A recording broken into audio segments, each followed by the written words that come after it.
Hello students, today we are going to study chapter 11, Sunita in Space. First we need to know who is Sunita.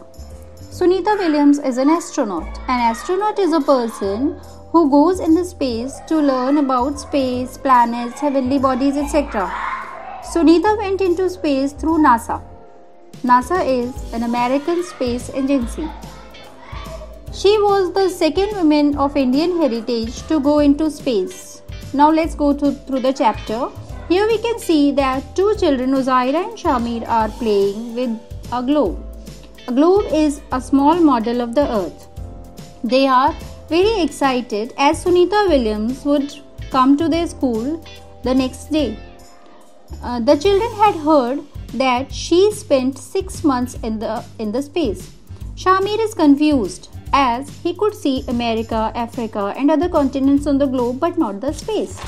Uzaira tells him that the sky, stars, sun, moon, they all are in space. Uzaira tells Shamir that our earth looks like this globe from the space and she shows our India on the globe. Shamir wonders that if we are on the globe, why don't we fall off? He thinks that we must be inside the globe. Uzaira says, if we would be inside the globe, then where would be the sun, the moon, the stars, etc. So we must be on the globe. Then even the sea and the ocean must also be on the globe. Shamir gets confused. He points out the lower part of the globe and asks if no one lives there. Uzaira shows him Brazil, Argentina, etc. and tells them people live there also. Shamir asks if they are standing upside down or why don't they fall off. They both wonder that why the people living in the lower part of the earth do not fall off. Even the water from the sea and ocean does not fall, or the people, those who are living in the lower part, are standing upside down. What do you think, children? If the earth is round like an orange, why do we not fall off? It is because of gravitational force of the earth. It is the force through which the earth pulls everything towards itself and keep everything on the ground. This is the reason for which something falls from our hand, it always falls on the ground. Or the picture of the earth looks small, but in reality it is too large, so that if we see one end to another, it looks flat. This is the reason we can't see the curved surface of the earth. And the people living at the other side of the earth, they also see the flat land, not the curved one. Next day when Sunita came to their school, the children got a chance to meet her. Sunita says that her friend Kalpana Chawla wanted to come to India and meet the children, but she could not come. Sunita came to India to fulfill her dream. Now the question is, who was Kalpana Chawla? She was the first Indian woman to go into space. In 1997, she became the first Indian-born woman to go into and the second person to fly into space. First Indian person was Rakesh Sharma, who went into the space. Due to an accident in space, Kalpana Chawla could not come back and unfortunately died.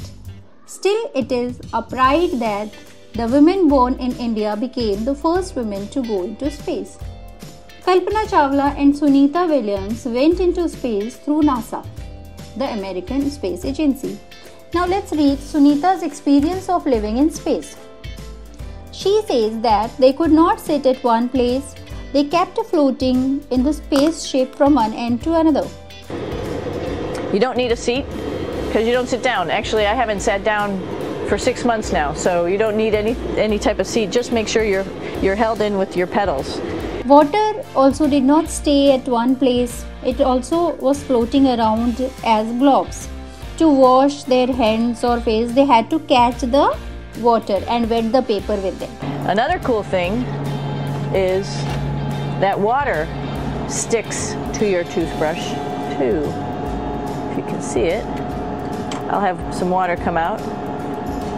The water is pretty neat up in space. It'll stick to your toothbrush and it will make a big bubble, and that's just by surface tension. And then you can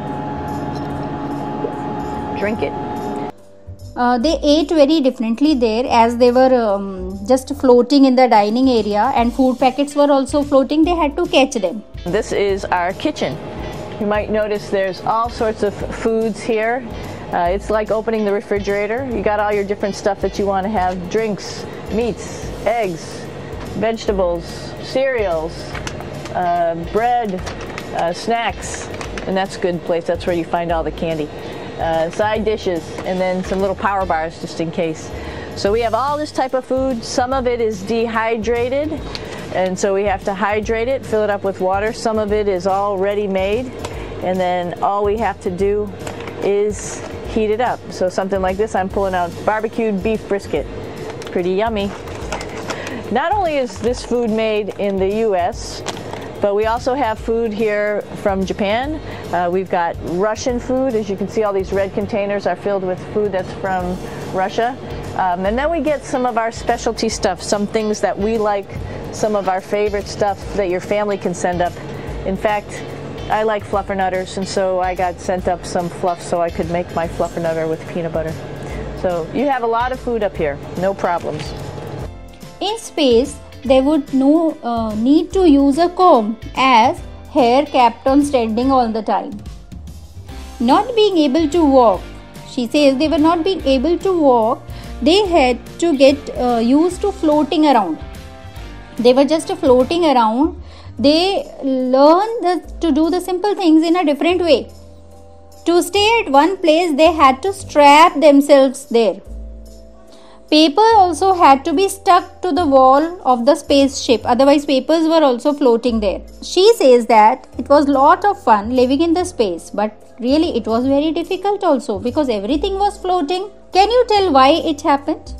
Dear children, all this happened as there is no gravitational force in the space. Sunita Williams went 360 kilometers away from the Earth, and it was out of the gravitational force of Earth. That is why there was no force to pull everything downwards. Imagine, if there would be no gravity on the Earth, we would have been floating in the air all the time like this only. So in our next class, we will study more exciting things about the Earth and the globe. Till then, bye bye, keep safe.